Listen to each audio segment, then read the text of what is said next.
So, ayan guys, meron tayong problema ating sterilizer na hot blower. So, hindi siya umiinit.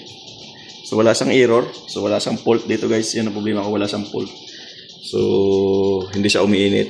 Zero yung steam ko. So, okay naman lahat yung mga ano niya. Ayun, breaker. Ito contactor guys. Okay naman yung contactor. Mag-run lang naman yan pag nagkaroon ng supply to. So, titingnan natin kung ano yung problema niya. So, ito natin i-resolve yung issue. Kasi malamig na yung boiler natin. Ayan. Okay naman dito. Okay naman yung pressure ko. 2 bar. 6 bar. Okay naman. So, hindi ko alam kung bakit siya hindi umiinit. So, ayan. Malamig yung aking boiler. Hindi siya mainit. So, yan yung tutuklasin ko guys. Titingnan ko kung anong magagawa ko. So, ayun guys, magpalit tayo ng ating relay. So, sana ito lang yung problema niya. Ayan. So, magpalit na tayo.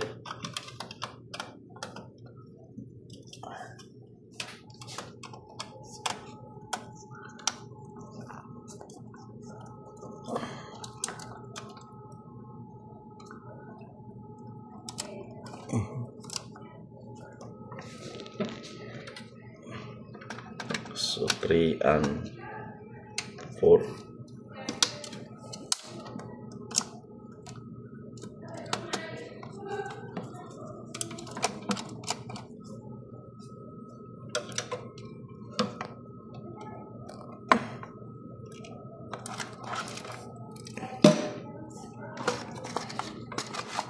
So ito yung ating bago.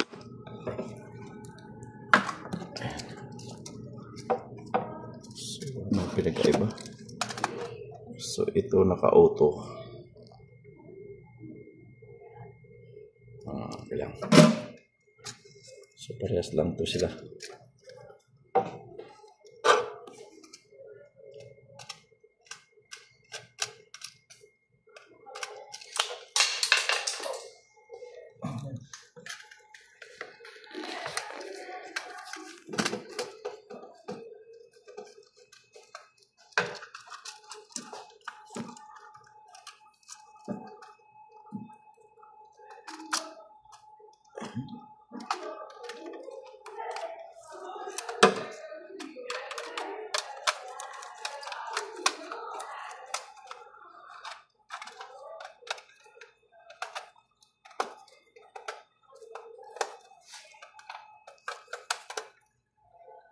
So, ang trabaho nitong relay na to guys, ito yung nagko-control ng ano,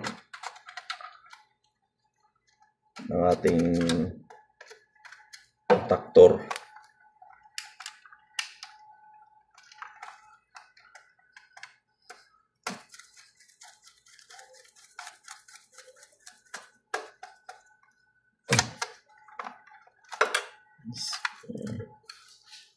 E1.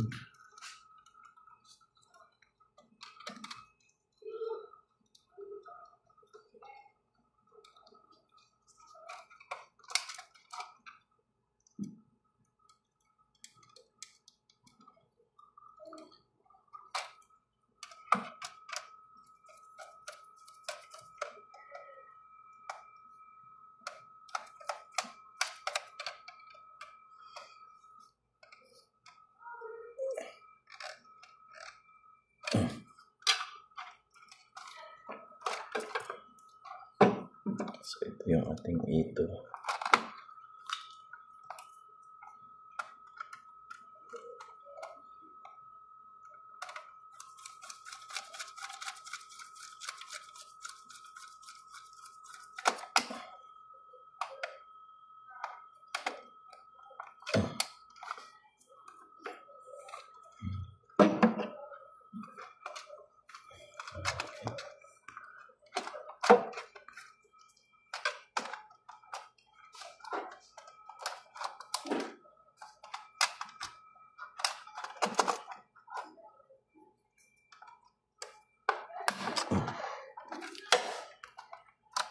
So, okay na yan.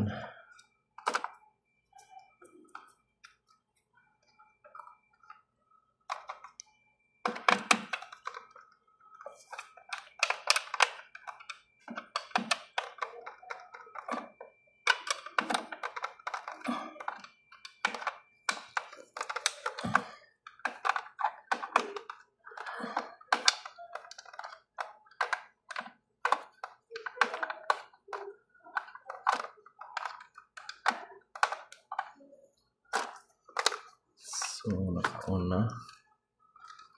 So, tingnan natin kung mag-on ba siya.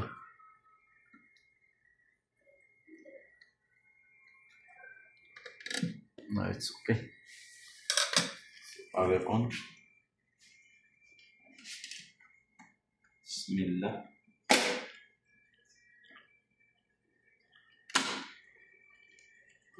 Parang power siya. Hindi magana. Dapat yan automatic mag-heating na siya. Bukan natin on ito. On, off.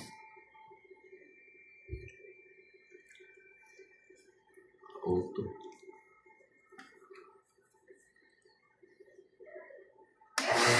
Yun. Magana na siya.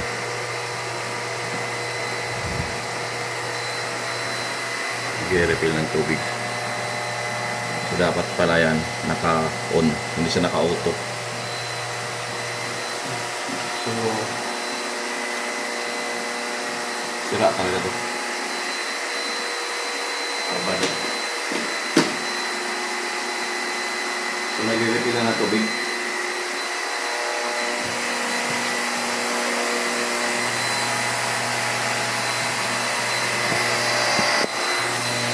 So ayan guys, so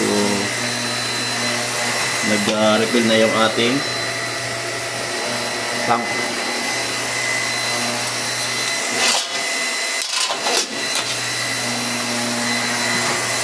Yan, gumagana na yung ating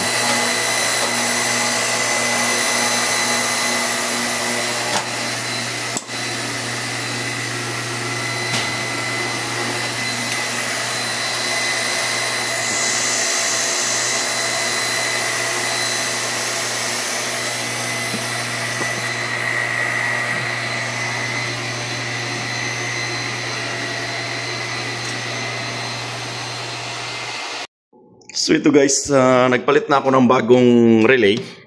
So ito kasing relay na to guys, gamit to sa water refill. So ayaw gumana pa rin. Pero pag i-on ko yung ano niya guys, i-on ko yung kanyang switch, gagana siya. So ayun o, nag-refill siya. So dapat siya auto. Pag naka-auto siya, ayan yung gumana. So ngayon guys, dito ko nalaman na may problema yung aking float switch. Kasi yung luma namin na ano, ito okay pa to guys. Yung luma kong relay, wala siyang on. Wala siyang on na switch, naka-automatic lang siya, you know? So naka-automatic lang, wala siyang switch. So yun ang naging ano ko, findings ko. So tin-troubleshoot ko guys, kasi ito guys ang problema talaga nung nakaraan to. May steam naman to pero nagli-leak lang yung door gasket niya. So sumisingaw yung door gasket niya. Kaya pinatay ko siya. Nagpalit ako ng door gasket. Nung napalitan ko ng door gasket guys, ayaw niya nang mag-heating yung boiler. So, ito nga yung pinagdududahan ko. So, ayun. Pero hindi naman to kasi pinatan ko na ng bago. Ayaw pa rin. Pero nung ino-on ko ng auto, so gumagana yung aking naman yung aking motor, yung pump. So, akala ko nga, ito yung pump. Yan yung pump na yan. So, okay naman. So, napagtanto ko dito. So, dito ko siya na-check niya, you know? So, yung aking water, yung float valve guys. Yung float switch. Yan. So, aking float switch kaya dito ko na-check na open pala siya. So, ayan guys. So, yung aking float switch. So, ito yung float switch ko. Ay, yung aking float switch. So, tinanggal ko ngayon. So, ngayon, chinik ko ngayon yung kanyang continuity guys, ayun. So dito ko napagtanto na open pala siya.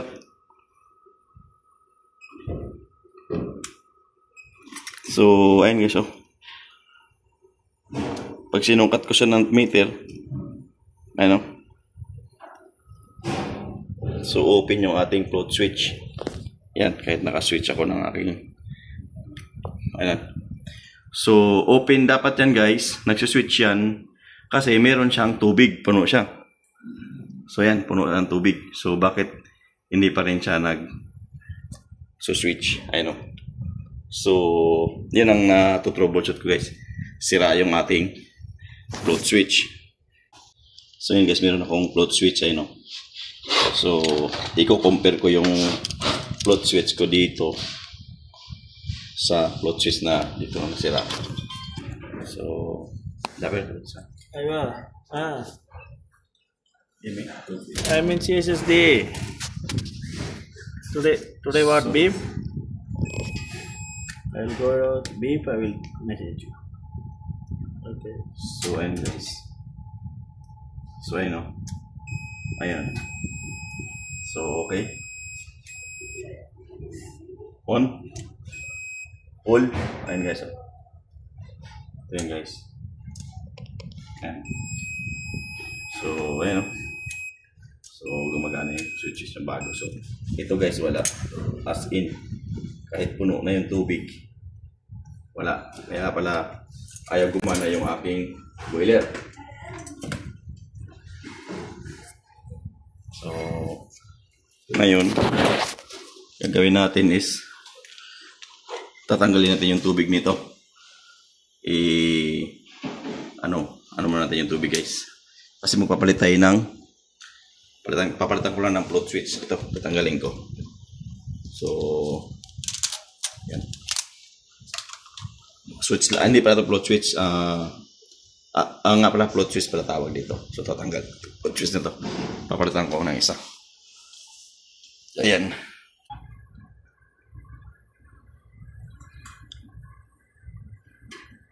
So, ayun na nga guys, yung ating float switch, tinanggal ko na ito, no? Ayan. So, ayan na yung float switch natin guys.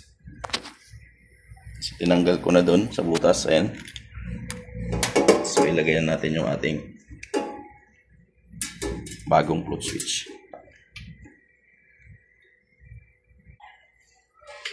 So, ayan guys, nailagay na natin yung ating bagong float switch. Ayan. So, huwag muna natin ikabit. So, ang gagawin natin guys, ilagay muna natin ng tubig para hindi tayo ayan.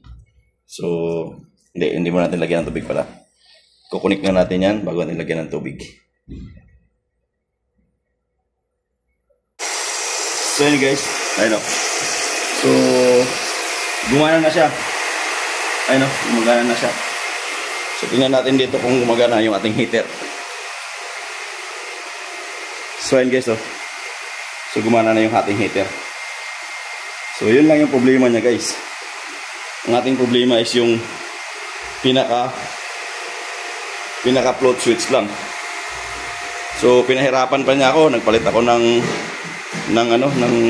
relay. So, ayun guys o. Nag-automatic refill na siya. So, naka-auto ako rito. Yan, auto.